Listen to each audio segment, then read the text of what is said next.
जी आगे चलिए, आगे है तो बहुत ही अच्छी बात है। तो ये वीडियो आप सभी के लिए बहुत ही ज़्यादा इम्पॉर्टेंट है, क्योंकि आज के इस वीडियो में हम पढ़ने वाले हैं क्लास 12th केमिस्ट्री। और केमिस्ट्री का दूसरा चैप्टर हम पढ़ रहे थे जो है वैद्युत रसायन। याद रखेंगे इस चैप्टर का ये तीसरा पार्ट है, या हम ये कह सकते हैं कि तीसरा वीडियो है। आज के इस वीडियो में हम बहुत सारे इंपॉर्टेंट टॉपिक पर डिस्कस करने वाले हैं। फिलहाल उससे पहले मैं आपको बता दूं कि इस चैप्टर का यदि आपने 2 वीडियो नहीं देखे हैं, डिस्क्रिप्शन बॉक्स में केमिस्ट्री के नाम से एक लिंक मिलेगा, उस पर यदि आप क्लिक करते हैं तो चैप्टर वाइज आपको सभी वीडियो मिल जाएंगे। सीक्वेंस वाइज 1-1 घंटे की क्लासेज जो हुई हैं वहां से आप सीक्वेंस वाइज अपनी पढ़ाई कर सकते हैं, ठीक है ना। चलिए जी, तो आज के इस लेक्चर में हम क्या जानने वाले हैं ये जान लीजिए। सबसे पहले हम जानेंगे कि कोलराउस का नियम क्या है, और उसके बाद बहुत सारे नियम अभी हम जानेंगे, ठीक है ना। जैसे कि फैराडे के नियम क्या होते हैं, इलेक्ट्रोड क्या होता है, इलेक्ट्रोड विभव क्या होते हैं, मानक इलेक्ट्रोड विभव क्या होते हैं, ठीक है। इस तरीके से बहुत सारे टॉपिक हम इस वीडियो में भी कवर करेंगे, और जो कि वीवीआई रहेंगे, जो मोस्ट इंपॉर्टेंट है, उन्हीं सभी को हम कवर करने वाले हैं, ठीक है ना। चलिए, तो मैं इतना बता दूं कि बोर्ड एग्जाम 2026 के लिए ये हम तैयारी करा रहे हैं। दूसरा चैप्टर है हमारे क्लास 12th केमिस्ट्री का। याद रखेंगे कि चलिए कोई नहीं, पहले मैं पढ़ाई दूं उसके बाद समझा दे रहा हूं। कोलराउस का नियम, तो हमारा टॉपिक आता है कोलराउस का नियम। तो कोलराउस का नियम क्या है और उसके बाद इसका अनुप्रयोग क्या है ये जानेंगे। तो कोलराउस का नियम क्या है जी, यहाँ पे समझेंगे। यहाँ पे हमने कुछ लिखा गया है, पहले हम इसको पढ़ दे रहे हैं, उसके बाद जब हम आपको समझाएंगे ना तो याद हो जाएगा। देखिए कह रहा है कि इस नियम के अनुसार किसी विद्युत अपघट्य के विलयन, यहाँ पे विद्युत अपघट्य का विलयन होगा, विद्युत अपघट्य, ठीक है ना। तो यहाँ पे ये कह रहा है इस नियम के अनुसार किसी विद्युत अपघट्य के विलयन की अनंत तन्यता पर तुल्यांकी चालकता, धनायनों की तुल्यांकी चालकता, ऋणायनों की तुल्यांकी चालकता के योग के बराबर होता है। ये हमारा नियम है जी, कोलराउस का नियम। बट मैं जानता हूं कि आपको अभी समझ में नहीं आए होंगे। अब बिल्कुल ऐसे समझ में भी कैसे आएंगे दोस्त, अगर मैं केवल पढ़ के आपको सुना दूं तो इससे आपको याद हो जाएंगे? बिल्कुल भी नहीं। तो चलिए अब हम याद आपको कराते हैं, ठीक है ना। चलिए, याद कराने के लिए मैं आपको एक फिगर बनाता हूं। सबसे पहले एक हम बर्तन यहां पे ले लेते हैं, एक एक पॉइंट्स को हमें समझते हुए दोस्त चलना है। सबसे पहले हमने एक यहां पे क्या ले लिया, सबसे पहले तो हमने एक बर्तन यहां पे ले लिए, ठीक है ना। एक हमने ये खुला बर्तन हमने यहाँ पे ले लिया है। अब इसमें हम विद्युत अपघट्य घोल देते हैं। एक बर्तन हमने लिया और इसमें हम यहाँ तक विद्युत अपघट्य को घोल देते हैं। विद्युत अपघट्य यहाँ पे मैं लिख दे रहा हूँ, विद्युत अपघट्य का विलयन है, विद्युत अपघट्य का जलीय विलयन है, ठीक है ना। मतलब इस बर्तन में विद्युत अपघट्य का जलीय विलयन घोला गया है।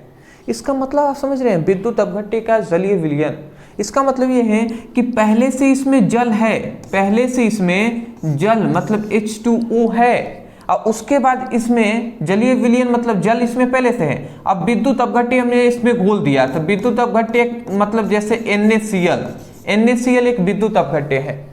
तो जब हम जल में क्या करेंगे, जब हम जल में विद्युत अपघट्य घोल देंगे तो हम यही नहीं कहेंगे जी कि विद्युत अपघट्य का जलीय विलयन है। तो ये हमारा एक विद्युत अपघट्य का जलीय विलयन है। उसके बाद यहाँ पे एक फॉर्मूला हम लिख दे रहे हैं, ये आप याद रखेंगे कि lambda EQ infinite equal to lambda EQ infinite, यहाँ पे प्लस, फिर से बीच में प्लस, फिर से लैम्डा EQ इन्फिनाइट यहाँ पे माइनस। ये आपको फॉर्मूला याद रखेंगे, क्योंकि यही फॉर्मूले से आप कोलराउस का नियम बोलने वाले हैं, ठीक है ना। ये जो फॉर्मूला हम आपको बता रहे हैं ना, इसी फॉर्मूले से आप कोलराउस का नियम बोलेंगे जी। देखिए मैं थोड़ा सा यहाँ पे नाम लिख दे रहा हूँ, कौन क्या है। देखिए इन्फिनाइट को हिंदी में क्या कहते हैं जी, इन्फिनाइट को अनंत कहते हैं, ठीक है ना। इन्फिनाइट को अनंत कहते हैं। लैम्डा जो है ना उसको चालकता कहते हैं, लैम्डा को चालकता। ई क्यू क्या है? ई क्यू को तुल्यांकी कहते हैं, तुल्यांकी, ठीक है ना, ई क्यू के तुल्यांकी कहते हैं। तो यहां पे आप समझ गए ई क्यू क्या है? तुल्यांकी है। और लेमडा क्या है? चालकता है। और ई क्यू क्या है? अनंत है, अनंत है, ठीक है ना। तो यहां पे हम यही कह रहे हैं, ध्यान से आप समझेंगे, आप कह देंगे कि कोई भी विद्युत अपघट्य का ये विलयन है, तो विद्युत अपघट्य के विलयन की मतलब यहाँ पे कोलराउस के नियम के अनुसार विद्युत अपघट्य के विलयन की अनंत अनुता पर तुल्यांकी चालकता, धनायन की तुल्यांकी चालकता, ऋणायन की तुल्यांकी चालकता के योग के बराबर होता है। यही है जी हमारा कोलराउस का नियम। आप रटेंगे नहीं दोस्त, मैं पहले ही कह दे रहा हूं, समझ कर याद करेंगे, इसलिए मैं यहां पे फोकस कर रहा हूं समझाने पर, ठीक है ना। यहां पे मैं फोकस कर रहा हूं समझाने पर। एक बार और सुनिए, कोलराउस का नियम हमें बोलना है तो हम बोलेंगे कोलराउस के नियम के अनुसार किसी विद्युत अपघट्य के विलयन की अनंत अनुता पर तुल्यांकी चालकता, देखिए ये अनंत अनुता पर ये तुल्यांकी ही तो है, ई क्यू तुल्यांकी है और लेमडा क्या है? चालकता है। तो हम यही कह रहे हैं कि कोलराउस के नियम के अनुसार किसी विद्युत अपघट्य के विलयन की अनंत अनुता पर तुल्यांकी चालकता, धनायन की तुल्यांकी चालकता, ऋणायन की तुल्यांकी चालकता के योग के बराबर होता है। तो मैं आशा करता हूं आप समझ गए होंगे। वही बात यहां पे लिखा गया है कि इस नियम के अनुसार किसी विद्युत अपघट्य के विलयन की अनंत अनुता पर तुल्यांकी चालकता, किसी विद्युत अपघट्य के विलयन की अनंत अनुता पर तुल्यांकी चालकता, धनायनों की तुल्यांकी चालकता, ऋणायनों की तुल्यांकी चालकता के योग के क्या होता है? बराबर होता है। समझ गए ना। तो मैं आशा करता हूं कि अब बहुत सारे स्टूडेंटों को समझ में आ गया होगा। हो सकता है कुछ 1%, 100 में से हो सकता है 90 या 95% समझ गए होंगे। अब अगर 5% जो बच गए हैं उनके लिए फिर से मैं एक बार बोल रहा हूं, फिर से, क्योंकि मैं चाहता हूं कि कोई भी स्टूडेंट ना जो भी इस वीडियो देख रहे हैं वो बिल्कुल समझ कर ही जाएं। भले एक बार जो समझ गए हैं उनको रिवीजन भी हो जाएगा, आप भी फोकस कीजिएगा। क्योंकि मैं यहाँ पे बहुत सारे ब्रिलियंट स्टूडेंटों को पढ़ाने नहीं आया हूँ या सिखाने नहीं आया हूँ, बल्कि मैं इस प्लेटफॉर्म पे इसलिए आया हूँ क्योंकि कमज़ोर से कमज़ोर स्टूडेंट जिनको परिभाषाएं समझ में नहीं आती, डेरिवेशन समझ में नहीं आते, वो भी समझ सके और आगे बढ़ सके, ठीक है ना। तो इसलिए मैं यहाँ पे इस प्लेटफॉर्म पे आया हूँ, ठीक है। तो अब मैं कोशिश करूँगा, एक बार और सुनिए, याद हो जाएगा। आप कहेंगे कोलराउस के नियम के अनुसार किसी विद्युत अपघट्य के विलयन की अनंत अनुता पर तुल्यांकी चालकता, धनायन की तुल्यांकी चालकता, ऋणायन की तुल्यांकी चालकता के योग के बराबर होता है। मैं आशा करता हूं समझ के होंगे। ये परिभाषा हमने लिख दिया है, जिससे आप यहां से नोट डाउन कर लें। इसको लिखने के बाद ये आप जरूर लिख लीजिएगा, और उसके बाद ये आप नहीं लिखेंगे भी तो चलेगा, ये नहीं लिखिएगा, ठीक है। मैं इसको इरेज ही कर दे रहा हूँ, ठीक है। ये आप फिगर बना लेंगे, ठीक है ना। इतना आप काम कर लीजिएगा। उसके बाद आता है कोलराउस के नियम का अनुप्रयोग। अब इसका उपयोग क्या है जी, कहाँ कहाँ इसका अनुप्रयोग होता है कोलराउस के नियम का, ये हम समझ लेते हैं। तो देखिए, इसके निम्नलिखित अनुप्रयोग हैं। अब कौन कौन से निम्नलिखित हैं जी, तो यहाँ पे हमने 2 अनुप्रयोग लिखा हुआ है। सबसे पहला अनुप्रयोग, सबसे पहला है कि अनंत, डबल हो गया, अनंत तन्नुता पर, यहाँ पे तन्नुता होनी चाहिए, यही तो गड़बड़ हो गया है।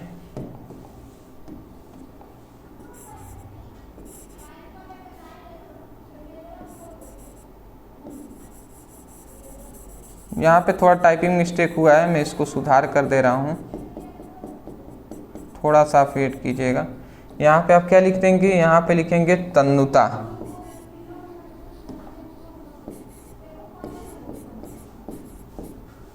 ठीक है ना। यहाँ पे क्या लिखा गया, अनंत अनुता पर दुर्बल विद्युत अपघट्य की मोलर चालकता ज्ञात करने में। मतलब यहाँ पे क्या कहा गया है कि जो दुर्बल विद्युत अपघट्य है, दुर्बल विद्युत अपघट्य है ना, अपघट्य हैं, उनकी मोलर चालकता ज्ञात करने में किया जाता है, लैम्डा m ज्ञात करने में किया जाता है। ठीक है ना। मतलब यहाँ पे विद्युत अपघट्य कोई भी हम ले सकते हैं, चाहे प्रबल या दुर्बल, परंतु प्रबल भी विद्युत अपघट्य होते हैं, दुर्बल भी विद्युत अपघट्य होते हैं। तो कोलराउस के नियम से ना हम जो दुर्बल विद्युत अपघट्य की जो मोलर चालकता लैम्डा m है ना, इसकी हम ज्ञात कर सकते हैं, इसका मान हम ज्ञात कर सकते हैं। ठीक है ना। पहला ये अनुप्रयोग है। दूसरा इसका उपयोग होता है कि दुर्बल विद्युत अपघट्य हैं, दुर्बल विद्युत अपघट्यों के वियोजन की मात्रा की गणना करने में। जो दुर्बल विद्युत अपघट्य हैं उनकी वियोजन मतलब वो जल में कितना घुले हुए हैं उसकी मात्रा हम ज्ञात कर सकते हैं कोलराउस के नियम की सहायता से। तो नॉर्मली आपको ये दोनों बस केवल याद रखना है। ठीक है ना। मैं आशा करता हूँ कि आपको समझ में आ रहे होंगे। अगर समझ में आ रहे होंगे ना, तब जाकर मैं कहूँगा कि वीडियो को लाइक करने के साथ साथ चैनल पर नए होंगे जरूर चैनल को सब्सक्राइब कीजिएगा, क्योंकि आपकी सपोर्ट की इस चैनल को, हमें, हमारी फैमिली को बहुत ज़्यादा आवश्यकता है। तो मैं आशा करता हूँ कि आप ज़रूर करेंगे। और मेरा लक्ष्य यही है कि कोई भी स्टूडेंट रटे नहीं बल्कि समझ कर याद करें। आप भी ऐसे ही कोई भी टॉपिक सर्च करके भी पढ़ाई कर सकते हैं, या आपको सीक्वेंस वाइज एक एक घंटे की क्लासेस शाम को चल रही हैं। ठीक है ना। शाम को 7 बजे पर डे, शाम को 7 बजे आपको क्लासेस चल रही हैं, जिसमें हम आपको क्या करा रहे हैं, या तो फिजिक्स की क्लासेस चल रही हैं या तो केमिस्ट्री का। तो आप शाम की क्लासेस में जरूर ज्वाइन होकर अपनी पढ़ाई करें। ठीक है ना। चलिए, तो अब आप इसका स्क्रीनशॉट ले लीजिए।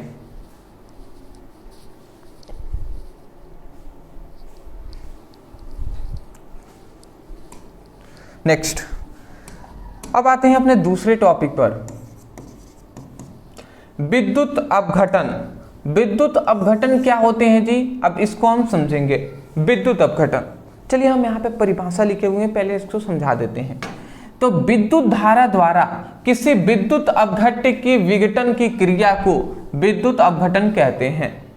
ठीक है ना। विद्युत अपघटन पहले मैं आपको बता दूं, देखिए विद्युत अपघटन क्या होते हैं। विद्युत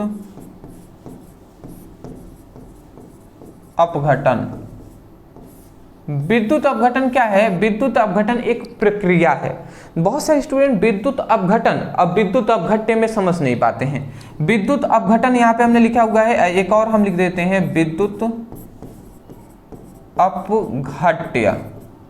ये पहले दोनों में डाउट बहुत सारे स्टूडेंटों को रहता है, मैं देखता हूं कि ये समझ नहीं पाते कि विद्युत अपघट्य क्या होते हैं, विद्युत अपघटन क्या है। तो विद्युत अपघटन एक याद रखेंगे, एक प्रक्रिया है। विद्युत अपघटन क्या है, एक प्रक्रिया है। अब विद्युत अपघट्य क्या है, एक पदार्थ है। कितना बड़ा डिफरेंट है, कितना बड़ा डिफरेंट है। विद्युत अपघट्य एक पदार्थ है, अब विद्युत अपघटन क्या है, एक प्रक्रिया है। विद्युत अपघट्य कैसा पदार्थ है, विद्युत अपघट्य जो पदार्थ है ना वो सरल आयनों में टूट जाता है, मतलब आयनों में टूटता है। जैसे विद्युत अपघट्य जैसे NaCl है, ठीक है ना। तो ये किस तरीके से टूटेगा जी, जो ये टूटेगा Na+ और Cl- में टूट जाएगा। ठीक है ना, Na+ और Cl- में टूट जाएगा। जैसे कि KCl है तो ये K+ और Cl- में टूट जाएगा। ठीक है, तो ये हमारा विद्युत अपघट्य, आप समझ के, विद्युत अपघट्य पदार्थ होता है जो आयनों में टूट जाते हैं। जल में घोलेंगे ना तो आयनों में, सरल आयनों में टूट जाते हैं, वही विद्युत अपघट्य है जी। अब आता है कि जो सरल आयनों में, मतलब वह प्रक्रिया जिसके द्वारा विद्युत अपघट्य सरल आयनों में टूट जाते हैं ना, उसी को हम विद्युत अपघटन कहते हैं। समझ रहे हैं, मतलब ऐसी कोई भी प्रक्रिया, ऐसी प्रक्रिया जिसमें विद्युत अपघट्य है ना वो सरल आयनों में, मतलब वो आयनों में टूट जाते हैं। टूटने का मतलब विघटन होना, तो आयनों में टूट जाते हैं, तो वही प्रक्रिया हमारा विद्युत क्या कहते हैं, विद्युत अपघटन कहलाता है। परंतु ये जो विद्युत अपघट्य है, ध्यान से समझेंगे, एक तो हम जल में घोलेंगे, एक तो हम जल में घोलेंगे, जल में जैसे विद्युत अपघट्य NaCl को हमने घोल दिया, तब जाकर ये Na+ और Cl- में टूटेगा। या कभी कभी ना हम इसमें क्या करेंगे, जब विद्युत अपघट्य लिए रहेंगे और उसमें हम धारा प्रवाहित करेंगे, क्या करेंगे, विद्युत धारा प्रवाहित करेंगे, तो उस प्रक्रिया को हम विद्युत अपघटन कहते हैं। मतलब सिंपल सी बात यहाँ पे ये है ना दोस्त कि बहुत तरीके से हम इसको कर सकते हैं, बट इतना नॉर्मली आप याद रखेंगे कि विद्युत अपघटन का मतलब सिंपल से यही है कि यदि एक बड़ा सा बर्तन हमने लिया हुआ है और इस बर्तन में विद्युत अपघट्य जैसे NaCl है, अब इसको Na प्लस और Cl माइनस में तोड़ना है, तो हम क्या करेंगे, अगर हम इसमें विद्युत धारा प्रवाहित करते हैं, विद्युत धारा, तो विद्युत धारा प्रवाहित करके जो विद्युत अपघट्य है इसको आयनों में तोड़ देते हैं, विघटित कर देते हैं। तो ये जो प्रक्रिया है ना, ये जो प्रक्रिया है, यही प्रक्रिया क्या कहलाएगा, विद्युत अपघटन कहलाता है। ठीक है, तो इतनी बात आप समझ गए हैं। तो यही बात लिखा जा रहा है कि विद्युत धारा द्वारा किसी विद्युत अपघट्य की, ठीक है ना, विघटन करने के, विघटन मतलब होता है तोड़ने की क्रिया को विद्युत अपघटन कहते हैं। समझ रहे हैं, विद्युत धारा द्वारा किसी विद्युत अपघट्य की विघटन करने की क्रिया को, क्रिया मतलब प्रक्रिया को विद्युत अपघटन कहते हैं। समझ में आ गया होगा आपको, मैं आशा करता हूं। यहाँ पे इतनी बात डाउट आपका क्लियर हो गया। विद्युत अपघटन एक प्रक्रिया है और विद्युत अपघट्य क्या है, एक पदार्थ है। ठीक है, चलिए इतनी बात समझ गए। यहाँ पे हमने कुछ नोट्स में लिखा हुआ है, ये आप समझ जाइए। सबसे पहली बात, नोट में हमने क्या लिखा है कि यह क्रिया विद्युत अपघटनीय सेल में होता है। मतलब यह प्रक्रिया कहाँ पे होता है, विद्युत अपघटनीय जो सेल होते हैं ना उसमें ये क्रिया होता है। और दूसरा, इसमें विद्युत ऊर्जा, ध्यान से समझेंगे, इसमें विद्युत ऊर्जा जो है ना वो रासायनिक ऊर्जा में परिवर्तित होता है। मतलब इसमें जो विद्युत ऊर्जा है वो रासायनिक ऊर्जा में क्या होता है, परिवर्तित होता है। ठीक है, इतनी बात आप समझ के होंगे। अगर आप चाहें तो मैं इसको फिगर से भी एक्सप्लेन कर सकता हूं। चलिए मैं कर भी दे रहा हूं, ठीक है, कि कैसे तोड़ते हैं। जैसे एक बड़ा सा हमने बर्तन ले लिया, ठीक है, थोड़ा सा फिगर आप बनाना अनिवार्य है तो बना लेंगे तो बेटर रहेगा। ठीक है ना, देखें, ये हमने एक विद्युत अपघट्य ले लिया, एक बर्तन ले लिया। अब इस बर्तन में हमने यहां तक विद्युत अपघट्य को घोल दिया है। एक बड़ा सा बर्तन लिया और इसमें हमने विद्युत अपघट्य रखा हुआ है, विद्युत अपघट्य, विद्युत अपघट्य मतलब NaCl इसमें हमने रखा हुआ है। अब NaCl रखा हुआ है, अब इसमें हम क्या करते हैं, इलेक्ट्रोड को ले जाते हैं। इलेक्ट्रोड मतलब एक कैथोड होंगे, एक एनोड होंगे। ये दो इलेक्ट्रोड हमने, मतलब इलेक्ट्रोड को इसमें रख दिए। इलेक्ट्रोड मतलब समझ रहे हैं, एक हमारा ये मान लेते हैं कैथोड है, ये हमारा कैथोड है, सॉरी एनोड है, ये हमारा कैथोड है। एनोड और कैथोड मतलब जिस पर धनात्मक आवेश, लगभग हम ऐसा देखते हैं कि जिस पर ऑक्सीकरण की क्रिया होती है उस पर धनात्मक आवेश आ जाता है, और ज़्यादातर एनोड पर ही ऑक्सीकरण की क्रिया होती है और कैथोड पर अपचयन की प्रक्रिया होती है, तो इस पर माइनस आ जाएंगे। तो इतनी बात समझ के, एक बड़ा सा बर्तन है जिसमें विद्युत अपघट्य हमने घोला हुआ है। अब विद्युत अपघट्य घोला हुआ है, जैसे NaCl है, तो ये Na प्लस और Cl माइनस में टूटेंगे, बट अभी नहीं टूटे, अभी NaCl ही है। अब कब टूटेंगे, ध्यान से समझेंगे, जब ये दोनों इलेक्ट्रोड को हम क्या कर देंगे, एक बड़ी सी बैटरी, हम क्या कर देंगे, एक बड़ी सी बैटरी को हम या सेल द्वारा हम इसको जोड़ देंगे। ठीक है ना, सेल या बैटरी से हम इसको जोड़ देते हैं। तो अब ध्यान से समझेंगे, जैसे ही इस सेल या बैटरी द्वारा हम इसमें धारा प्रवाहित करेंगे, क्या करेंगे, धारा प्रवाहित करेंगे। जैसे ही इस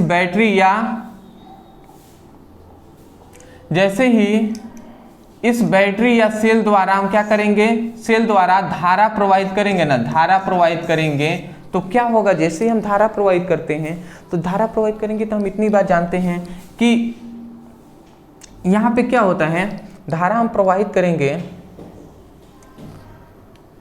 थोड़ा सा सेल को हमने उल्टा बना दिया का,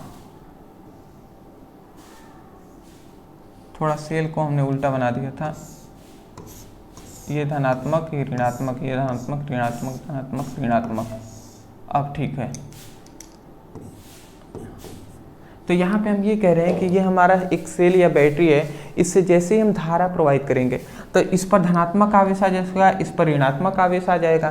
तो जब धनात्मक आता है तो ये विद्युत अपघट्य अब टूट जाएंगे Na+ और Cl- में, और जो Na+ है अब प्लस किसकी ओर आकर्षित होगा, प्लस प्लेट की ओर या माइनस प्लेट की ओर। तो आप कहेंगे सर प्लस वाला माइनस की ओर आकर्षित होगा, तो जितना सोडियम Na+ है वो माइनस की ओर आकर्षित होंगे, और जितना Cl- है ना ये धनात्मक की ओर आकर्षित होंगे।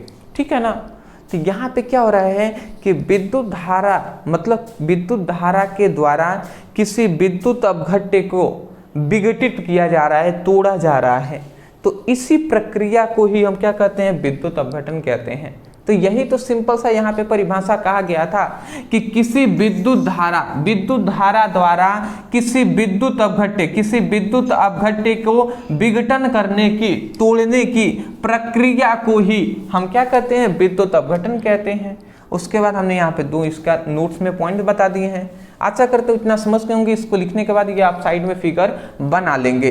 अब आता है विद्युत अपघटन के क्या है उपयोग। तो विद्युत अपघटन के उपयोग भी हम जान लेते हैं। तो देखिए इसका उपयोग क्या है कि धातु के संरक्षण से बचाने में, धातु को संरक्षण से बचाने में इसका उपयोग किया जाता है। संक्षारण यहाँ पे होना चाहिए,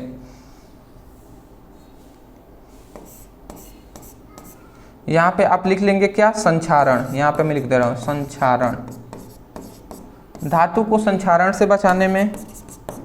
अगला आता है भारी जल, जिसको फॉर्मूला होता है D2O। तो भारी जल के निर्माण में भी किया जाता है। अब विद्युत लैंप में भी इसका उपयोग होता है। इतना आप याद रखेंगे। यहाँ पे एक और बात आप नोट में पॉइंट्स में याद रखेंगे, मैं आपको बता दे रहा हूँ। ये जो हमारा एनोड है ना, एनोड है, ठीक है, एनोड पर मतलब जो जहाँ पर ऑक्सीकरण क्रिया होते हैं, ऑक्सीकरण, तो जिस प्लेट पर ऑक्सीकरण की क्रिया हो रहा है वो हमारा एनोड है। ठीक है ना। और जिस पर अपचयन की क्रिया हो रहा है, अपचयन की, वो हमारा क्या है, कैथोड है।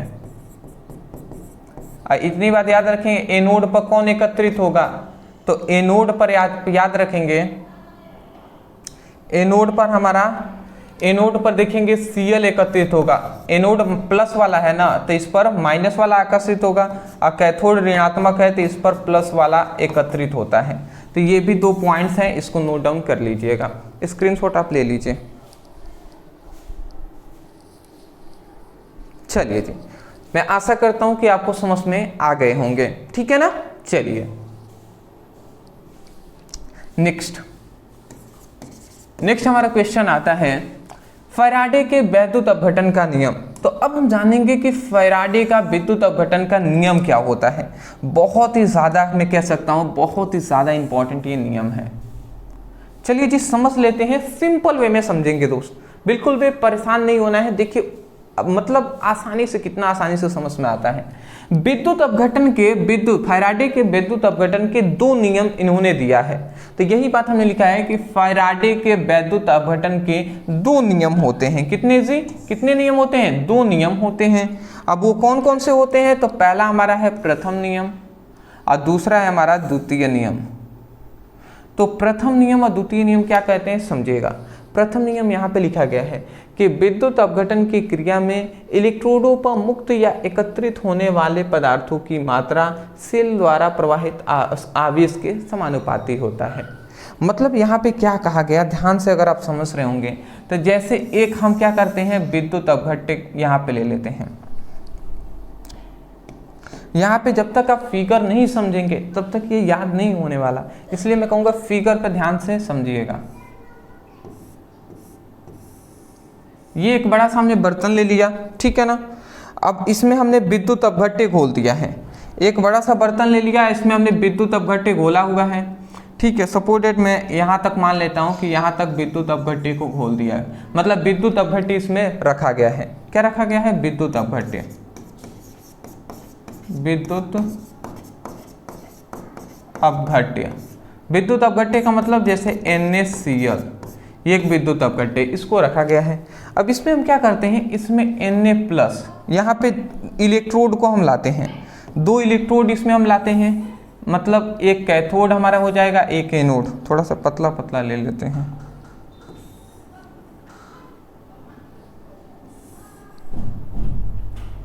ठीक है ना, यहाँ पे ध्यान से आप समझे। तो ये हमारा क्या है, एक बड़ा सा बर्तन है। इस बर्तन में विद्युत अपघट्य मतलब NaCl घोला गया है। तो NaCl ना Na प्लस और Cl माइनस में टूटेंगे जब हम विद्युत धारा, ये जो इलेक्ट्रोड हैं, तो इलेक्ट्रोड को हम क्या कर देते हैं, एक सेल या बैटरी से इसको जोड़ देते हैं।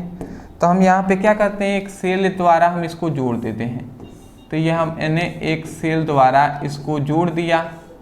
तो जैसे ही हम इस सेल द्वारा क्या करेंगे, आवेश को प्रवाहित करेंगे, या सेल या बैटरी द्वारा आवेश को हम प्रवाहित करते हैं या धारा प्रवाहित करते हैं। तो जो हम आवेश प्रवाहित करेंगे तो यहाँ पे देखेंगे तो ये यहाँ पे ऑक्सीकरण की क्रिया होती है, तो इसलिए ये ऋणात्मक हो जाता है। यहाँ पे अपचयन की क्रिया होती है तो ये धनात्मक हो जाता है। तो यहाँ पे हमें ये कहा जाता है कि जब हम सेल द्वारा आवेश प्रवाहित करते हैं ना, तो इलेक्ट्रोडों पर एकत्रित होने वाला ये जो हमारे इलेक्ट्रोड है, तो इस पर कौन एकत्रित होगा, तो देखेंगे विद्युत अपघट्य जो है, तो ये Na है। यहाँ पे अगर आप ध्यान से समझ रहे होंगे तो ये क्या है, Na प्लस है, तो ये माइनस वाले इलेक्ट्रोड की ओर आकर्षित होगा, और ये Cl माइनस है, ये धनात्मक वाली प्लेट की ओर आकर्षित होगा। तो यहाँ पे ये Na प्लस है ना, विद्युत अपघट्य जो Na प्लस है, ये जो ऋणात्मक प्लेट है मतलब एनोड है, इस पर चिपक जाएंगे, एकत्रित हो जाएंगे Na प्लस बहुत सारे। और जो Cl माइनस है ना, वो धनात्मक ये प्लेट है जिसे हम इलेक्ट्रोड कहते हैं। तो ये जो Cl माइनस है ये इलेक्ट्रोड पर चिपक जाएंगे।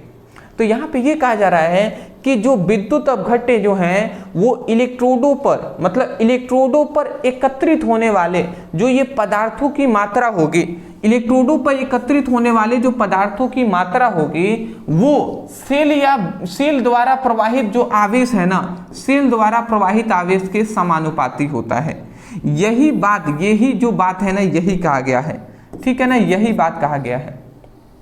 ठीक है, यहाँ पे W क्या है, पदार्थों की मात्रा है, एकत्रित होने वाले पदार्थों की मात्रा। ये क्या है, आवेश है। तो एक बार और सुनिए, समझिए क्या हम बोल रहे हैं। हम यही कह रहे हैं, ध्यान से समझेंगे, हम यही कह रहे हैं कि विद्युत अपघट्य ये है।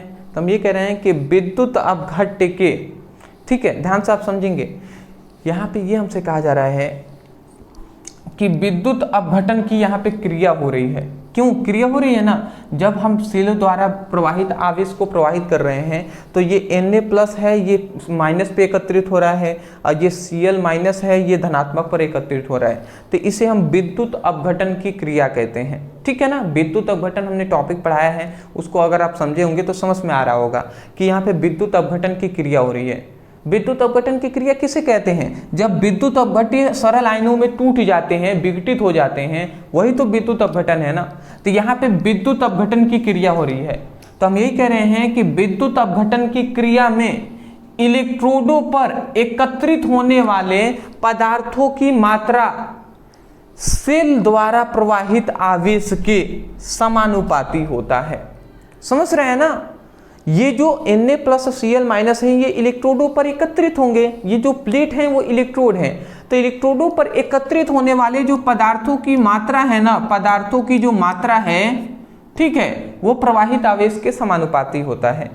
तो आप परिभाषा क्या बोलेंगे, आप बोलेंगे, ध्यान से आप सुन लीजिए, फैराडे का प्रथम नियम है, आप बोलेंगे कि विद्युत अपघटन की क्रिया में इलेक्ट्रोडों पर एकत्रित होने वाले पदार्थों की मात्रा सेल द्वारा प्रवाहित आवेश के समानुपाती होता है। ठीक है ना, बोल देंगे। उसके बाद अगर हम इसको आगे बढ़ाते हैं तो ये हमारा W इक्वल टू, मैं अलग कलर से लिख दे रहा हूं, उसके बाद ये हमारा W इक्वल टू समानुपाती का चिन्ह हटता है, इक्वल का चिन्ह आता है, तो यहाँ पे एक Z नियतांक आता है, और ये Q है तो ये Q आता है। यहाँ पे एक और चीज आप जानते हैं कि I equal to Q by T होता है। तो यहाँ पे ये T इधर क्या है, भाग में है, इधर आएगा तो गुणा कराएगा, तो Q equal to I into T होता है। ये हम एक फॉर्मूला जानते हैं। विद्युत धारा का धारा इक्वल टू आवेश बटे समय होता है। अब यहाँ पे केवल आवेश का मान I इंटू टी हो जाएगा, तो इस Q की जगह पर I इंटू टी हम लिख सकते हैं, तो यही Q इक्वल टू जेड, फिर से I इंटू टी हमने लिख दिया। तो ये हमारा मेन यहाँ से फॉर्मूला मिलता है, इसको आप याद रखेंगे, इस फॉर्मूले को आप याद रखिएगा, ठीक है ना। इस फॉर्मूले को आप याद रखेंगे। जहां पे इतनी बात समझ गए, W क्या है, W है इलेक्ट्रोडों पर एकत्रित होने वाले पदार्थों की मात्रा। Z क्या है, Z यहाँ पे आप याद रखेंगे, जहां मैं इसको मिटा दे रहा हूं, इसको कोई जरूरत है नहीं, जहां मैं यहाँ पर लिख दे रहा हूं जहां Z क्या है, विद्युत रासायनिक तुल्यांक है, विद्युत रासायनिक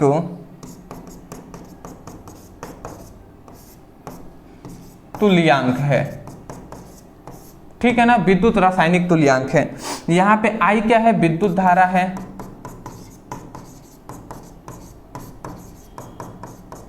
यहां पे T क्या है, समय है, और ये आपका W क्या है, इलेक्ट्रोडों पर एकत्रित होने वाले पदार्थों की मात्रा है।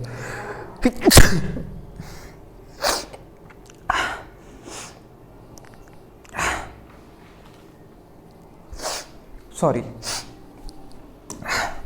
अब आते हैं अपने द्वितीय नियम पे। ये हमारा प्रथम नियम है, कंप्लीट होता है। ये प्रथम नियम लिखने के बाद ये आप 3 लाइन लिखिएगा, ये फिगर साइड में।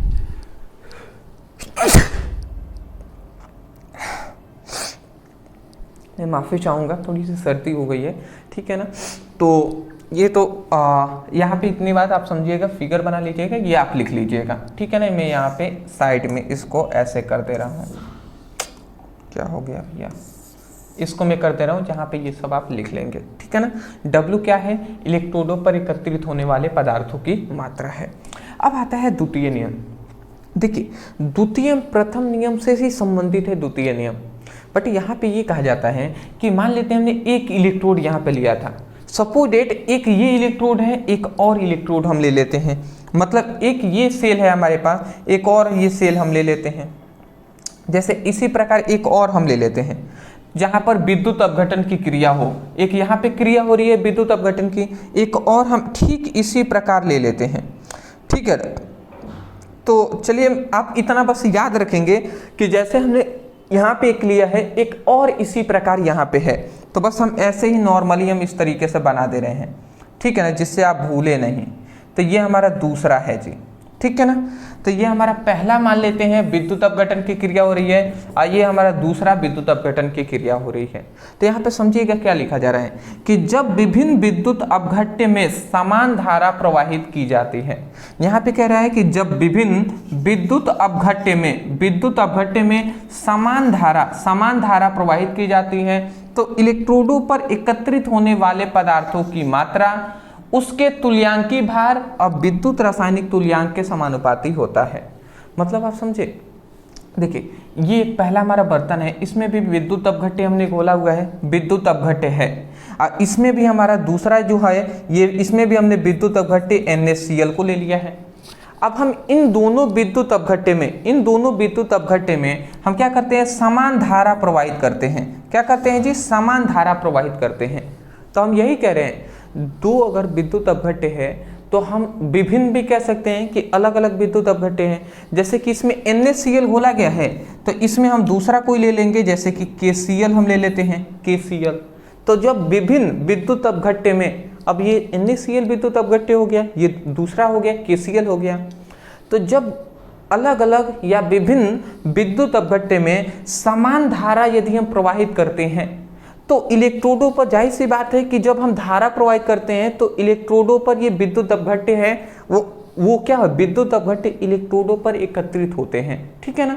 तो यहाँ पे यही कहा जा रहा है कि जब विभिन्न विद्युत अपघट्यों में समान धारा प्रवाहित की जाती है, तो इलेक्ट्रोडों पर एकत्रित होने वाले पदार्थों की जो मात्रा होती है, वो उसके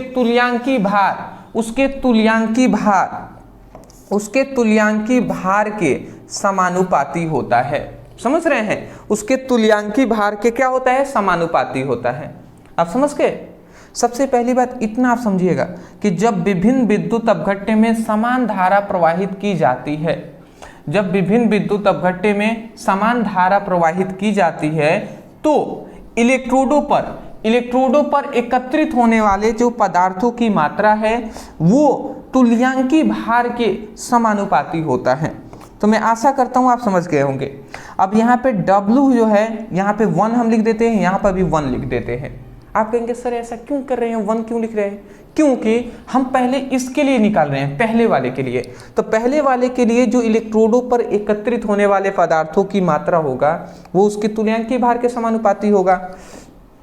अब हम दूसरे के लिए यहाँ पे अगर निकालें तो दूसरे के लिए W2 समानुपाती क्या हो जाएगा, E2 हो जाएगा। बिल्कुल हो जाएंगे, समझ रहे हैं ना। अब देखिए अगर हम इसको आगे बढ़ाते हैं तो W1 समानुपाती का चिन्ह हटता है तो यहाँ पे एक नियतांक आता है जो है Z आप कह सकते हैं या K भी हम कह सकते हैं। K आता है इंटू E1 आता है, तो ये हमारा मिलता है फाइनली। इसको अगर हम आगे बढ़ाते हैं W2 तो इक्वल का चिन्ह आता है तो यहाँ पे नियतांक एक आता है K और ये E2 है तो हमने E2 लिख दिया है। तो ये हमारा यहाँ से ये फॉर्मूला आता है। इसको हम समीकरण फर्स्ट कर लेते हैं और इसको समीकरण 2 कर लेते हैं।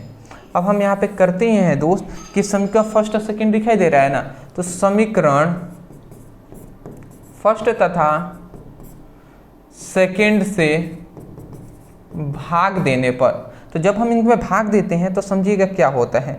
सबसे पहले लेफ्ट हैंड को लेफ्ट हैंड के साथ, राइट हैंड को राइट हैंड के साथ, तो W1 बाई W2 हो जाएगा इंटू KE1 बाई KE2 हो जाएगा। अब इस K से ये K कैंसिल हो गया, तो अब यहाँ पे मिला क्या हमें, W1 by W2 equal to E1 by E2। यही ना मिला जी हमें, ये हमें फॉर्मूला मिल गया, ये हमें फॉर्मूला मिला और यही हमारा है जी क्या है, द्वितीय नियम का मेन फॉर्मूला। तो बताइए सबसे पहले ये हमारा नियम आपको याद हुआ या नहीं? आपको हमने केवल इतनी बात कहा कि जब विभिन्न विद्युत अपघट्य में, देखिए यहाँ पे विद्युत अपघट्य KCl है, यहाँ पे NaCl है, तो जब विभिन्न विद्युत अपघट्य में समान धारा प्रवाहित की जाती है, क्या की जाती है, समान धारा प्रवाहित की जाती है, तो इलेक्ट्रोडों पर एकत्रित होने वाले पदार्थों की मात्रा उसके तुल्यांकी भार के समानुपाती होता है। ठीक है ना। तो वही बात हमने यहाँ पे कर दिया है। अब आप सोच रहे होंगे कि सर तुल्यांकी भार वह विद्युत रासायनिक तुल्यांक के समानुपाती होता है, तो इसका मतलब यह है ना कि जो पदार्थों की मात्रा है वो तुल्यांकी भार के भी समानुपाती होता है और उसके साथ साथ विद्युत रासायनिक तुल्यांक जो है Z विद्युत रासायनिक तुल्यांक उसके भी समानुपाती होता है। तो यदि फिर से हम W1 समानुपाती Z1 लिखें और फिर से W2 समानुपाती Z2 लिखें और इसको फिर से हम सॉल्व करेंगे तो इस तरीके से आएगा ना, फिर से K इंटू Z1, फिर से इसका अगर हम सॉल्व करेंगे तो K इंटू Z2 आ जाएगा, फिर से हम भाग देंगे तो फिर से भाग देंगे तो जो W1 बाई W2 आएगा वो Z1 बाई Z2 के बराबर आएगा। तो डायरेक्ट हम यहाँ पे लिख देते हैं, यहाँ पे हम क्या लिख देंगे, यहाँ पे हम ये लिख देंगे ना, यहाँ पे हम क्या लिख देंगे, यहाँ पे ये लिख देंगे कि equal to Z1 by Z2 हम लिख देंगे और ये हम अपना मेन फॉर्मूला कर देंगे। ठीक है ना, समझ रहे हैं, ये हमारा मेन फॉर्मूला हम यहाँ पे अपना कह देंगे, ये हमारा मेन फॉर्मूला। तो मैं आशा करता हूँ आप समझ के होंगे। तो यही बात कहा जा रहा है कि जब विभिन्न विद्युत अपघट्य में समान धारा प्रवाहित की जाती है तो इलेक्ट्रोडों पर एकत्रित होने वाले पदार्थों की मात्रा उसके तुल्यांकी भार और विद्युत रासायनिक तुल्यांक के क्या होता है, बराबर होता है या समानुपाती होता है। ठीक है ना। तो इतना आप लिखने के बाद ये फिगर बना लीजिएगा, ये लाइन आप जरूर लिख लीजिएगा। ये फिगर बनाने की आवश्यकता नहीं है, एक ऊपर बना देंगे काफ़ी है जी। मैं आशा करता हूँ कि अब आपको फैराडे का विद्युत अपघटन का नियम है ये समझ में आ गए होंगे। दोस्त मैं यही कहूँगा, समझ में आए होंगे ना, तब जाकर वीडियो को लाइक करने के साथ साथ चैनल पर नए होंगे ज़रूर सब्सक्राइब कीजिएगा। मैं बार बार इस बात को कहता हूँ क्योंकि मैं चाहता हूँ कि आप सपोर्ट करें, क्योंकि मैं चाहता हूँ ना कि ज़्यादा से ज़्यादा स्टूडेंटों के पास मेरी वीडियो पहुँचे, जिससे जो वीक स्टूडेंट है खासकर उनको परिभाषाएं रटने में, परिभाषाएं डिफिनेशन रटने में, जो भी नियम है उसको रटने में उनको परेशानी ना हो, वो समझ कर याद करें, रटे नहीं। ठीक है ना। चलिए स्क्रीनशॉट ले लीजिए।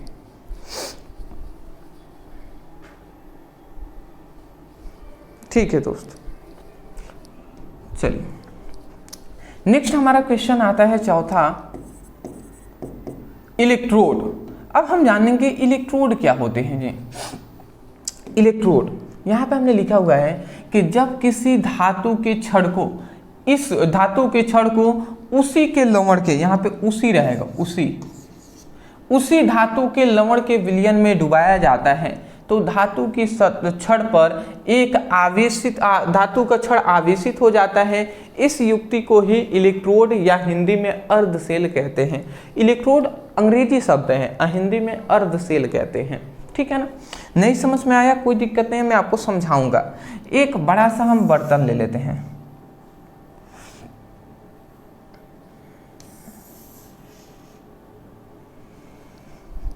ठीक है ना, एक बड़ा सा हमने बर्तन ले लिया। अब इस बर्तन में हमने क्या कर दिया, इस बर्तन में हमने क्या कर दिया है, एक बड़ा सा हमने बर्तन ले लिया है। इसमें हमने कॉपर सल्फेट को, हमने कॉपर सल्फेट का इसमें हमने विलयन, लवण का विलयन हमने घोल दिया है। क्या है, कॉपर सल्फेट का लवण का विलयन है, लवण का विलयन है। ठीक है ना। जब इसमें हमने कॉपर सल्फेट के लवण के विलयन को हमने इसमें रख दिया है, ठीक है। अब इस विलयन में हम क्या करते हैं, इसमें कॉपर सल्फेट का लवण का विलयन इसमें भरा गया है, इतना आप भूलेंगे नहीं, इसमें है जी, कॉपर सल्फेट का लवण का विलयन है। अब इसमें हम क्या करते हैं, इसमें कॉपर के ही, कॉपर धातु के ही छड़ को इसमें हम डुबाते हैं। ठीक है ना। ये छड़ किसका है, कॉपर का छड़ है। तो जब हम किसी धातु, मतलब जब किसी धातु का, ये कॉपर एक धातु है, तो जब किसी धातु के छड़ को उसी के लवण के विलयन में डुबाते हैं, देखिए कॉपर का छड़ है और कॉपर सल्फेट के ही लवण का विलयन है, कॉपर का ही सल्फेट का ही तो विलयन है ना। तो जब किसी धातु के छड़ को उसी के लवण के विलयन में डुबाया जाता है तो ये जो छड़ है ना, ये आवेशित हो जाता है। आवेशित मतलब धनात्मक या ऋणात्मक आवेश इस पर आ जाते हैं, तो आवेशित हो जाता है। तो इस युक्ति को ही या इसे ही हम क्या कहते हैं, इलेक्ट्रोड कहते हैं या अर्धसेल कहते हैं। बात समझ में आ गई आपको। एक बार और सुनेंगे, सुन लीजिए। देखिए हम यही कह रहे हैं कि जब किसी धातु के छड़ को उसी के लवण के विलयन में डुबाया जाता है तो धातु की छड़ आवेशित हो जाता है। इस युक्ति को ही हम क्या कहते हैं, इलेक्ट्रोड या अर्धसेल कहते हैं। वही बात हमने लिखा है कि जब किसी धातु के छड़ को उसी धातु के लवण के विलयन में डुबाया जाता है तो धातु की छड़ आवेशित हो जाता है। इस युक्ति को ही इलेक्ट्रोड या अर्धसेल कहते हैं। इलेक्ट्रोडों के दो प्रकार होते हैं, यहाँ पे याद रखेंगे। इलेक्ट्रोडों के कितने प्रकार होते हैं, तो इलेक्ट्रोडों के दो प्रकार होते हैं। एक होता है हमारा एनोड और एक होता है हमारा कैथोड। ठीक है ना। याद रखिएगा, मोस्टली मैं कह रहा हूं कि जो एनोड होते हैं ना, उस पर ही ऑक्सीकरण की क्रिया होती है, ऑक्सीकरण की क्रिया होती है। या ज्यादा बेनिफिट ये होगा ना कि जो, या ज्यादातर मतलब क्या होता है, ज्यादातर मैं यही कहूंगा कि जो एनोड होते हैं उस पर ऑक्सीकरण की क्रिया होती है और जो कैथोड होते हैं ना उस पर अपचयन की क्रिया होती है। बट ऐसा हर बार नहीं होगा, लगभग बार हम कह सकते हैं 95% हम कह सकते हैं कि ऐसा ही होता है। ठीक है ना। कि अब जो एनोड होता है ना वो धनात्मक होता है, ठीक है ना, और जो कैथोड होता है उस पर ऋणात्मक आवेश उत्पन्न होता है। ठीक है ना, ये आप याद रखेंगे। समझ गए। चलिए स्क्रीनशॉट आप ले लें तो अच्छी बात रहेगा।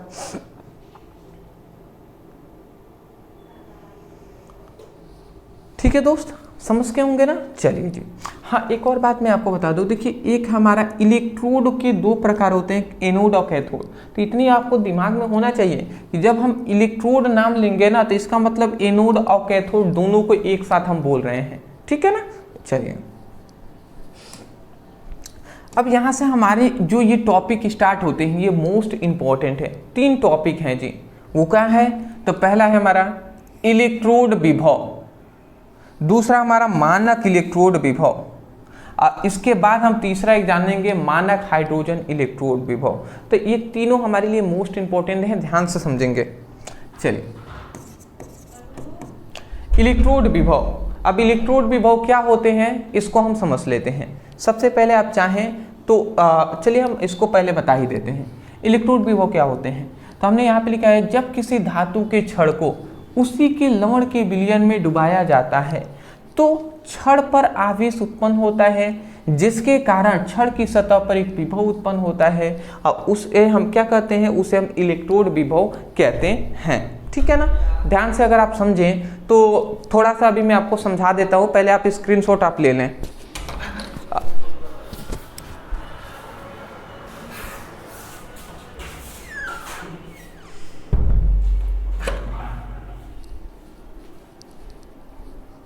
चलिए जी, स्क्रीनशॉट आपने ले लिया होगा, बहुत ही अच्छी बात है। ध्यान से मैं आपको समझा देता हूँ। जैसे हमने आपको ये समझाना था, जैसे इलेक्ट्रोड आपने पढ़ा होगा कभी, तो यहाँ पे अगर मैं आपको समझाऊँ तो एक बड़ा सा हमने बंद बर्तन ले लिया, या खुला बर्तन भी आप ले सकते हैं। चलिए मैं यहाँ पे खुला या बंद बर्तन कोई भी आप ले सकते हैं। ये हमने एक बर्तन ले लिया है, ठीक है ना। अब इस बर्तन में हमने क्या कर दिया, कॉपर सल्फेट का विलयन को घोल दिया। इसमें क्या हमने घोला है, कॉपर सल्फेट। इसमें क्या घोला गया, कॉपर सल्फेट का लवण का विलयन, कॉपर सल्फेट का लवण का विलयन हमने इसमें घोल दिया है। ठीक है ना, इसमें कॉपर सल्फेट का लवण का विलयन हमने घोल दिया है। और इसमें हम क्या करते हैं, इसमें हम कॉपर धातु के छड़ को, इसमें हम क्या करते हैं, कॉपर मान लेते हैं, इसमें कॉपर सल्फेट के लवण का विलयन हमने इसमें घोल दिया है। इसमें यहाँ तक मान लेते हैं हमने घोल दिया है, ठीक है ना। और इसमें हम क्या करते हैं, इसमें हम कॉपर धातु के छड़ को ही इसमें हम डुबोते हैं। तो जैसे ही हम इसमें डुबोएंगे तो सबसे पहले ये छड़ आवेशित हो जाता है। ये छड़ क्या हो जाता है, आवेशित हो जाता है। और जैसे ही ये आवेशित होगा ना, तो इस छड़ पर एक विभव उत्पन्न होगा और उसी विभव को ही हम क्या कहते हैं, इलेक्ट्रोड विभव कहते हैं। ध्यान से अगर आप समझेंगे तो याद हो जाएगा।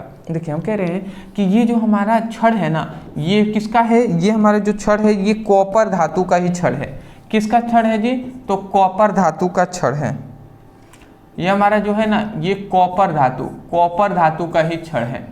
तो हम ये कह रहे हैं, देखिए कॉपर धातु का छड़ है, कॉपर सल्फेट का ही लवण का विलयन है। मतलब जब किसी धातु के छड़ को उसी के लवण के विलयन में डुबा रहे हैं, देखिए कॉपर है ना, तो कॉपर सल्फेट के ही लवण के विलयन में डुबा रहे हैं। तो हम यही कह रहे हैं कि जब किसी धातु के छड़ को उसी के लवण के विलयन में डुबाया जाता है तो छड़ आवेशित हो जाता है, जिसके कारण छड़ पर एक विभव उत्पन्न होता है और जिसे हम क्या कहते हैं, इलेक्ट्रोड विभव कहते हैं। समझ में आ गया आपको? एक बार और सुना दूं मैं आपको, ध्यान से समझेंगे।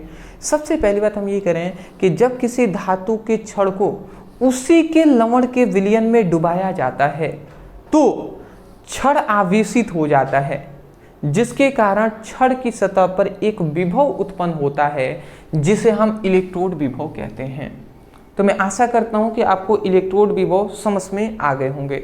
वही बात लिखा गया है कि जब किसी धातु के छड़ को उसी के लवण के विलयन में डुबाया जाता है तो छड़ पर एक आवेश उत्पन्न होता है। देख रहे हैं ना, छड़ पर एक धनात्मक आवेश उत्पन्न हुआ है, तो छड़ पर आवेश उत्पन्न होता है, जिसके कारण छड़ की सतह पर एक विभव उत्पन्न होता है, जिसके कारण छड़ की सतह पर एक विभव उत्पन्न होता है, जिसे हम इलेक्ट्रोड विभव कहते हैं। जिसे हम क्या कहते हैं, इलेक्ट्रोड विभव कहते हैं।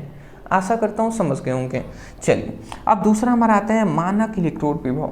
अब मानक इलेक्ट्रोड विभव क्या है, जब किसी धातु के छड़ को 1 एटीएम दाब, 25 डिग्री सेल्सियस ताप और 1 मोलर सांद्रता पर उसी के लवण के विलयन में डुबाया जाता है तो धातु की सतह पर एक विभव उत्पन्न होता है, जिसे हम मानक इलेक्ट्रोड विभव कहते हैं। अब ध्यान से आप समझेंगे तो मैं आपको समझा दूंगा। देखिए जो हमने इलेक्ट्रोड विभव पढ़ा ठीक ऐसा ही है ये भी, बट इसमें क्या है कि यहाँ पे जो ये विलियन हमने भरा गया है ना, इसमें कुछ कंडीशन लगा दिए गए हैं। ये विलियन में क्या क्या कंडीशन लगाया गया है? सबसे पहली बात, जो दाब होनी चाहिए ना, दाब, वो 1 ATM होना चाहिए। ये मैं फिगर नीचे बना सकता हूँ, जो आप इतना बना लीजिएगा पहले फिगर। अब जो मैं लिख रहा हूँ ना, ये टोटल फिगर आपको नीचे बनाना है, ठीक है ना, याद रखेंगे। तो दाब 1 ATM होना चाहिए इस विलियन का, ठीक है ना। कॉपर सल्फेट का लवण का विलियन है, इसमें 1 ATM ताप होना चाहिए। दूसरी बात, जो ताप है ना, ताप, वो 25 डिग्री सेल्सियस ताप होनी चाहिए, रूम का जितना ताप होता है। और दूसरी बात कि धातु 1 मोलर सांद्रता होनी चाहिए, ठीक है ना, 1 मोलर सांद्रता होनी चाहिए। ये तीनों कंडीशन का पालन करना चाहिए। ये 3 कंडीशन है जी,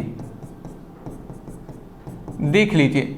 जब ये तीनों कंडीशनों पर उस धातु के लवण, धातु को जब लवण के विलयन में डुबाते हैं ना, तब जाकर जो घटनाएं होंगी उसे हम मानक इलेक्ट्रोड विभव कहेंगे।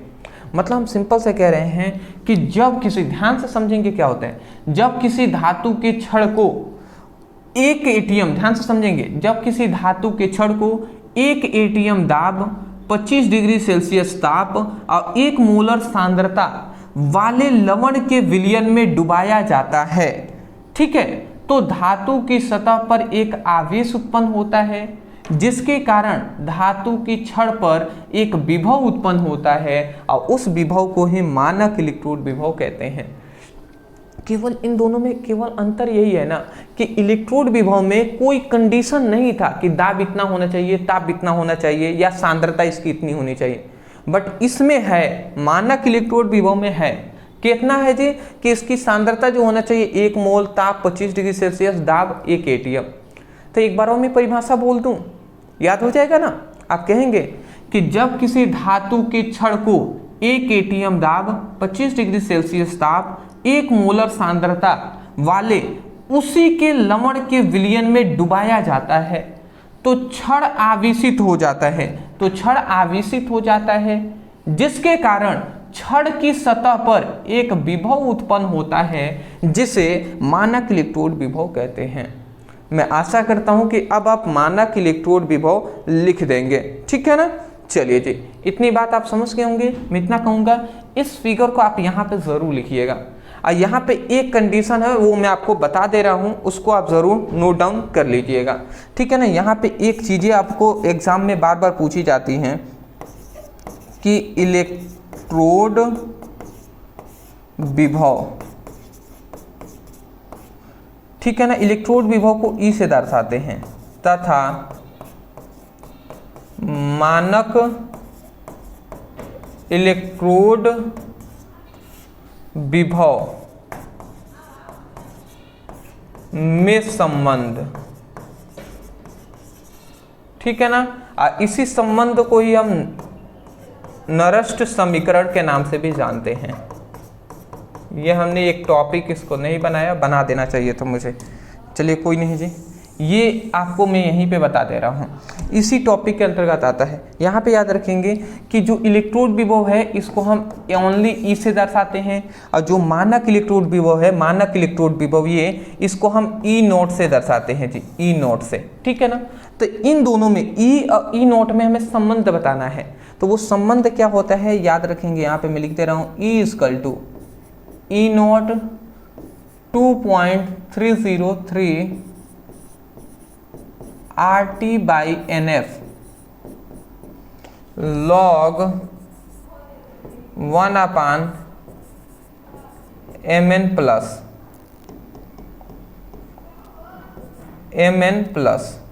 ठीक है ना। ये होता है जी, ये आपको याद रखेंगे। ये हमारा क्या है, ये हमारा क्या है, ये हमारा वो है जी, नेक्स्ट समीकरण का मतलब ये हमारी टिप्पणी है। E equal to 2.303 RT by NF log 1/mn plus, ठीक है ना। तो ये आप याद रखेंगे दोस्त, ठीक है। जहाँ पे इसको मैं आपको थोड़ा सा, इसको पहले मैं बंद कर दे रहा हूँ, यही संबंध है जी।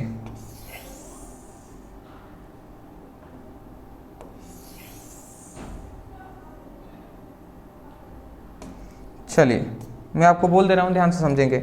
आप कहेंगे देखिए यहाँ पे ई क्या है, इलेक्ट्रोड विभव है, ई नोट क्या है, मानक इलेक्ट्रोड विभव। देखिए संबंध तो पहले ही मिल गए। तो यहाँ पे 2.30 थी, ये एक मान है, ठीक है, नियत मान। आर क्या है यहाँ पे, आर में यहाँ पे लिख दे रहा हूँ, आर है गैस नियतांक, गैस नियतांक। थोड़ा सा ये मोटा हो रहा है क्या। यहाँ पे टी क्या है, परम ताप है। यहाँ पे n क्या है, n है मोलों की संख्या। यहाँ पे f क्या है, f है फैराडे नियतांक।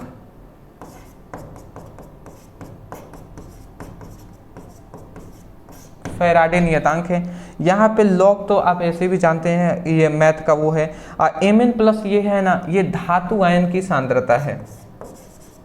Mn प्लस ये क्या है, धातु आयन की सांद्रता, आयन की सांद्रता है। पता नहीं आपको दिखाई दे रहा है नहीं, ये धातु आयन की सांद्रता है। Mn ये धातु, अब प्लस है तो आयन, तो धातु आयन की सांद्रता, यहाँ पे कोष्ठ में बंद करते हैं तो उसको सांद्रता कहते हैं। तो धातु आयन की सांद्रता है Mn प्लस। तो यहाँ पर ये आपको याद रखना है, इलेक्ट्रोड विभव मानक इलेक्ट्रोड विभव में संबंध।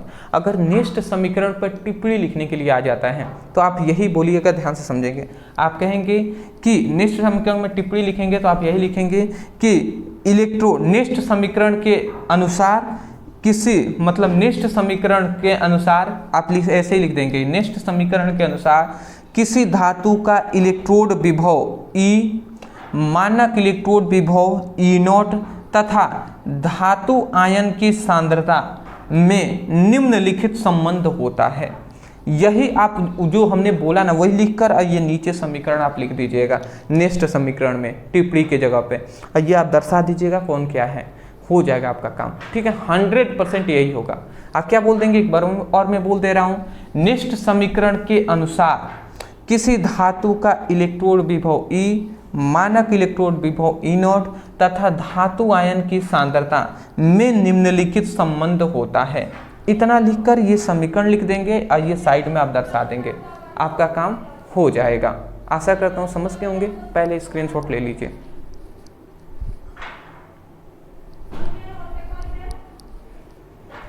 नेक्स्ट हमारा आता है मानक हाइड्रोजन इलेक्ट्रोड। देखिए इसको मानक हाइड्रोजन इलेक्ट्रोड कहें या मानक हाइड्रोजन इलेक्ट्रोड, मानक हाइड्रोजन इसको इलेक्ट्रोड ही हम कहते हैं। तो ध्यान से समझेंगे यहाँ पे क्या कहा जा रहा है। सबसे पहली बात मैं आपको बता दूं कि यहाँ पे हमने इलेक्ट्रोड विभव पढ़ा, ठीक है ना, यहाँ पे मानक हाइड्रोजन इलेक्ट्रोड पढ़ा। तो यहाँ पे जो इलेक्ट्रोड विभव है ना, तो विभिन्न इलेक्ट्रोडों का, ध्यान से समझेंगे, यहाँ पे मतलब ये कहा जाता है, यहाँ पे समझिएगा, बहुत सारे इलेक्ट्रोड, जब वैज्ञानिकों को पता चला कि कोई भी इलेक्ट्रोड है तो उसका इलेक्ट्रोड विभव हम ज्ञात करा सकते हैं। इलेक्ट्रोड विभव हम ज्ञात कर सकते हैं। वैज्ञानिकों को जब पता चल गया कि कोई भी इलेक्ट्रोड है ना तो उसका इलेक्ट्रोड विभव ज्ञात किया जा सकता है, तो इस तरीके से बहुत सारे वैज्ञानिक अलग अलग इलेक्ट्रोड लेते आए और उसको कहें कि सर आप इलेक्ट्रोड विभव निकाल के दिखाइए, ठीक है ना। तो निकाल के दिखाने में, तो इस तरीके से जब वैज्ञानिक बहुत सारे लेकर आ गए, अब बड़े जो वैज्ञानिक हैं जिन्होंने इसकी खोज किया था तो उनसे कहने लगे कि भैया इसका भी बताइए, इसका भी बताइए, इसका इलेक्ट्रोड विभव कितना होगा। तो इस तरीके से परेशानी आने लगी, कितने को बताएंगे भैया, तो इस तरीके से तो वो वैज्ञानिक क्या किए, एक और मशीन उन्होंने बनाया और उसी का नाम इन्होंने रखा है मानक हाइड्रोजन इलेक्ट्रोड, ठीक है ना। मानक हाइड्रोजन इलेक्ट्रोड उनका नाम रखती है। तो यहाँ पे वही कहा जा रहा है कि जब विभिन्न प्रकार के इलेक्ट्रोडों का, मतलब अलग अलग बहुत सारे इलेक्ट्रोड लेकर आए ना, तो जब विभिन्न प्रकार के इलेक्ट्रोडों का इलेक्ट्रोड विभव ज्ञात करने के लिए एक इलेक्ट्रोड विभव का निर्माण किया गया। फिर से इलेक्ट्रोड विभव ज्ञात करने के लिए एक इलेक्ट्रोड विभव नहीं, यहाँ पे ओनली इलेक्ट्रोड रहेगा, ओनली इलेक्ट्रोड। तो एक और इलेक्ट्रोड का निर्माण किया गया जिसे हम क्या कहते हैं, मानक हाइड्रोजन इलेक्ट्रोड कहते हैं। समझ रहे हैं। जब वैज्ञानिक जो है ना तो बहुत सारे इलेक्ट्रोड को लेकर आए और उनको इलेक्ट्रोड विभव कह दिए कि मान ज्ञात कीजिए, तो इस तरीके से दिक्कत आने लगे। तो वो वैज्ञानिक क्या किए कि उन्होंने फिर से एक ऐसा इलेक्ट्रोड बनाया ना, एक ऐसा इलेक्ट्रोड बनाया जिससे वो इलेक्ट्रोड, कोई भी इलेक्ट्रोड हो उसका इलेक्ट्रोड विभव वो ज्ञात कर सकते हैं।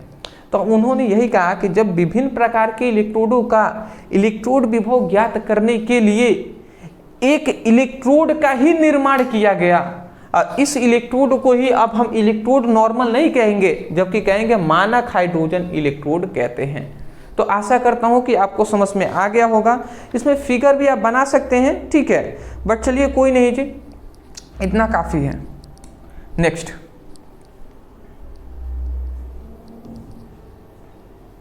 चलिए दोस्त, तो आज के लिए इतना ही हम रहने देते हैं। मैं आशा करता हूं कि आपको समझ में आ गई होंगी। ये क्लासेज आपको पूरी तरीके से कंप्लीट होती हैं और मैं यही आशा करूंगा कि आपको वीडियो पसंद आया होगा, समझ में आए होंगे सभी टॉपिक। दोस्त मैं यही कहूँगा, यदि आप सपोर्ट करना चाहते हैं, आपको लगता है कि आपके लिए कुछ मेहनत किया गया है, तब मैं केवल एक ही कहूँगा कि चैनल पर नए होंगे सब्सक्राइब कर दीजिएगा और कम से कम अपने जो स्कूल ग्रुप है या कोचिंग के ग्रुप हैं, आपके 5 तो दोस्त होंगे ना, चाहे वो लड़कियां हो चाहे वो लड़के हों, तो आप अपने दोस्तों के पास शेयर कर दीजिएगा वीडियो को। उनसे कहिएगा कि इस चैनल से आप भी पढ़ाई कीजिए। क्यों इस चैनल से पढ़ाई करना है?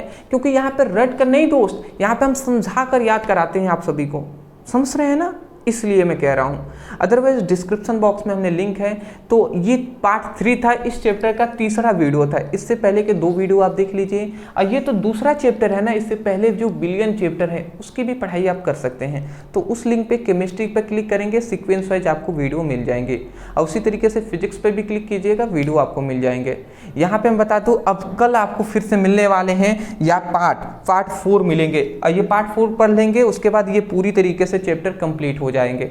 इससे पहले मैं बता दूं कि जितने भी स्टूडेंट सीरियस है अपने बोर्ड एग्जाम के लिए, उनके लिए मैं बता दूं कि ओनली 199 में उनको पूरी फिजिक्स और प्लस पूरी केमिस्ट्री का कंप्लीट नोट्स दिए जा रहे हैं, ठीक है ना। फिजिक्स के आपके टोटल आपके 14 चैप्टर हैं और केमिस्ट्री में आपके 10 चैप्टर हैं, मतलब 24 चैप्टर है ना। इस 24 चैप्टरों का सिंपल नोट्स आपको हम दे रहे हैं, हम प्रोवाइड कर रहे हैं अपने लैंग्वेज के अनुसार, जो बहुत ही सिंपल आपको बनाया गया है।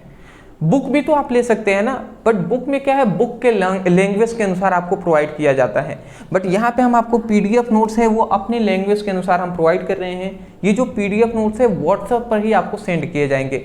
ओनली 199 में आपको फिजिक्स केमिस्ट्री दोनों 24 चैप्टरों का नोट्स आपको मिल जाएगा। तो लेने के लिए नीचे व्हाट्सएप नंबर है, इस नंबर पे मैसेज कीजिएगा, वहाँ पे कहिएगा सर फिजिक्स केमिस्ट्री का कंप्लीट नोट्स चाहिए, या कह दीजिएगा फुल नोट्स चाहिए। इतना आप कहेंगे, स्कैनर दिया जाएगा, वहाँ पे आप 199 पेमेंट करके पेमेंट का जो स्क्रीनशॉट होता है सेंड कर दीजिएगा व्हाट्सएप पर। जैसे ही व्हाट्सएप पर सेंड करेंगे, व्हाट्सएप पर ही पीडीएफ नोट्स है वो सेंड कर दिए जाएंगे। मैं आशा करता हूँ समझ के होंगे। चलिए दोस्त, आज के लिए इतना ही। Thank you so much for watching this video. Thank you.